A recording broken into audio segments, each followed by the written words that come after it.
থাকবো। আমাদের দেশে প্রচলিত যে খতমে কোরআন রয়েছে সেটা বেদাত কিনা, যদি বেদাত হয় সেটা সম্পর্কে আমাদের করণীয় কি? 6 ঘন্টা 8 ঘন্টা হাফেজ এনে কোরআন খতম দেয়া হয়, এই পদ্ধতিতে আল্লাহ রাসূলের জামানায় ছিল না।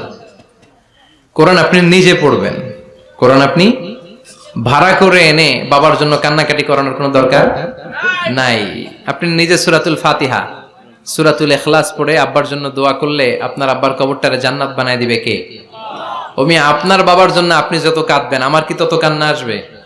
আপনি আমার যতই বলেন হুজুর আমার আব্বার জন্য একটু দোয়া করেন, একটু, আমি যতই দোয়া করি আপনার আব্বার জন্য কি আমি কাঁদবো? কথা বলেন, আমার আব্বার জন্য আমার কান্না আসবে, ঠিক কিনা? এজন্য সূরাতুল ফাতিহা পড়ে দোয়া করবেন, সূরাতুল ফাতিহা পড়ে আব্বার জন্য দোয়া করবেন। আচ্ছা, আপনারা একটা উত্তর দেন তো, বিষ্ণু ঈসা ইসলাম খাদিজাতুল কুবরাকে ভালো কি বেশি বাসতো না কম বাসতো?